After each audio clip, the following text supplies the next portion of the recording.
Hola amigos, bienvenidos a este su canal Biomédica para Todos.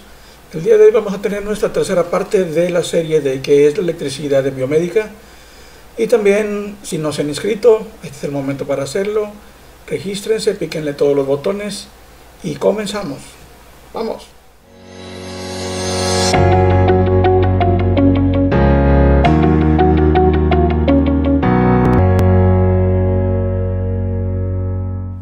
Muy bien amigos, en el video anterior estuvimos hablando acerca de uno de los componentes más importantes en el diseño de cualquier equipo biomédico o cualquier equipo electrónico, que son los conductores. Y hoy vamos a hablar de el segundo de estos componentes, que sin él de nada serviría tener un buen conductor.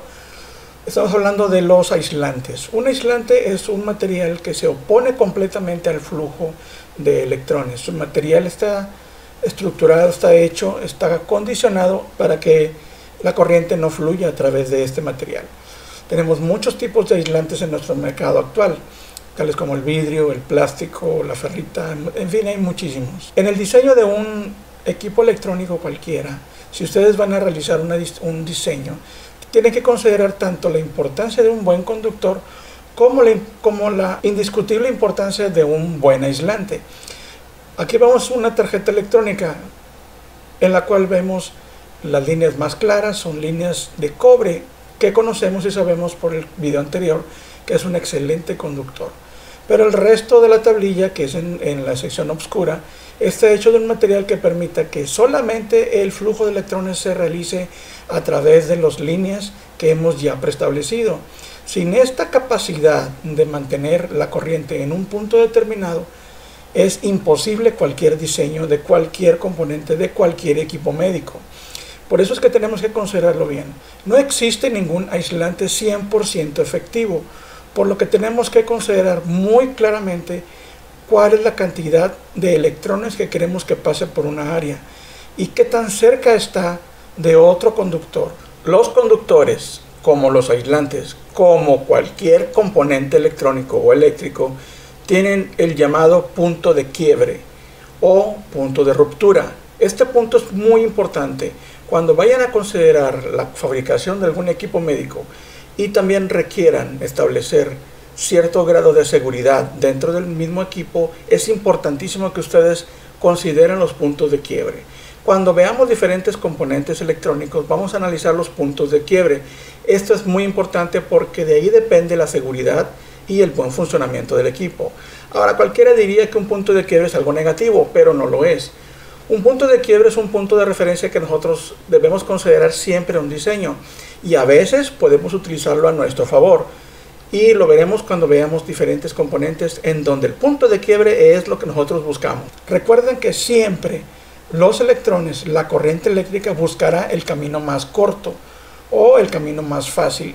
Un aislante, por muy bueno que sea, si hay una cantidad suficiente de electricidad que pase por el conductor, va a romper esa capacidad que tiene de aislamiento y permitirá el flujo de electrones hacia un camino que le sea más corto a el electrón para neutralizar la carga. De ahí que viene la palabra de corto. Se dice que se ha generado un corto porque se ha producido un camino más corto entre el negativo y el positivo. Así como no hay un aislante totalmente efectivo, no existe un conductor que sea 100% conductor de la electricidad. Aun cuando los materiales que hoy utilizamos son muy eficientes, muchos de estos no se descubrieron sino hasta después de mucha investigación. Uno de los más grandes investigadores sobre la capacidad que tiene un cable o un material de conducir la electricidad fue el científico Georg Simon Ohm. Él dedicó buena parte de su vida a poder entender cómo es que la electricidad pasaba por ciertos materiales y pudo realizar una investigación muy extensa sobre los que permitían y los que no. Él denominó a esa capacidad de oponerse al flujo de la corriente como resistencia eléctrica. Y no fue sino hasta 1881 en el Congreso Internacional de Tablas y Medidas que se estableció en honor a Ohm el factor de resistencia. Se le dio su nombre, esto es, la resistencia se denominó con el nombre de ohms y se representa con la letra R y con el símbolo de la omega mayúscula. y vio que había muchos materiales que tenían una cierta cantidad de resistencia, pero si variaba el voltaje, también variaba la corriente.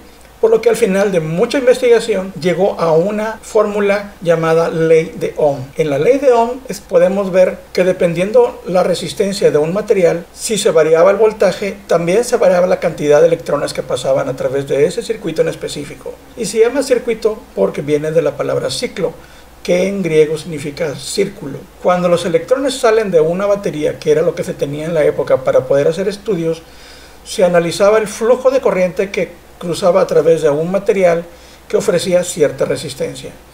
Y después de haber cruzado por ese material, regresaba hacia el polo positivo. A este movimiento en un círculo completo, a todo este conjunto de componentes, se le llamó circuito. Muy bien, cuando conectamos una resistencia a un circuito eléctrico, esta a la vez está realizando dos cosas. Por un lado, se está oponiendo al flujo de la corriente, y para poder realizarlo es que realiza un trabajo interno para evitar que la corriente cruce a través de él. Ese trabajo se refleja en una cantidad de energía desplazada. Esa energía se considera como potencia. Una resistencia, al mismo tiempo de que está deteniendo el flujo de la corriente, está generando calor. El calor es una manera de expresar ese trabajo que está realizando la resistencia al momento de oponerse al flujo de la corriente. A ese factor de potencia que utilizamos en una resistencia, cualquiera que éste sea, a esta energía o potencia consumida por la resistencia se le conoce como watts. Un watt es un factor de potencia o de trabajo realizado por la resistencia. ¿Por qué se llama watt? Es en honor a James Watt, un científico que perfeccionó la máquina de vapor. Pero no tuvo nada que ver con la electricidad, porque es que utilizamos esa medida. Igual, en la Convención Internacional de Pesos y Medidas, se le dio a este factor de potencia el nombre de watts en honor a James Watt. Pero Watt también hizo algo interesante. Fue el primero en establecer un factor de potencia, la cual llamamos caballos de potencia. Un caballo de potencia equivale a levantar 75 kilos a 1 metro en 1 segundo. Y ese factor es utilizado hoy día para casi cualquier motor que genera algún tipo de trabajo. En otro video hablaremos más extensamente acerca de las resistencias, cuáles son sus diferentes configuraciones, sus usos más específicos y sobre todo las miles de aplicaciones que hoy tenemos solamente en la pura resistencia. Para analizar el siguiente concepto es importante que podamos darle crédito a dos de los más grandes científicos de todos los tiempos. Estamos hablando de Faraday y Maxwell. Primero hablaremos de Faraday.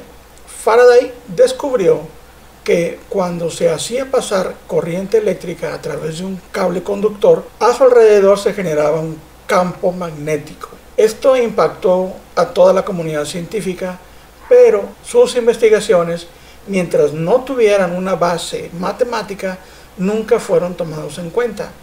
Y no fue sino hasta que Maxwell aportó esa matemática que le hacía falta a Faraday para darle los valores que requerían. Los cálculos de Maxwell hicieron ver que, haciendo un análisis de las gráficas de Faraday, se dio cuenta de una cosa muy interesante. La primera es que el movimiento de los campos magnéticos era en forma de ondas. Y lo segundo es que cuando se calculó la velocidad a la cual se generaban, llegaba prácticamente a la velocidad de la luz.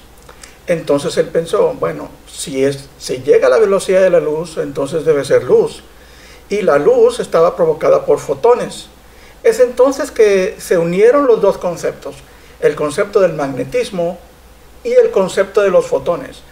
Y a la vez, los dos juntos formaban el llamado campo electromagnético. Esto fue algo muy importante porque pudo por fin unirse las muchas teorías acerca de los fotones, el campo electromagnético y el flujo eléctrico.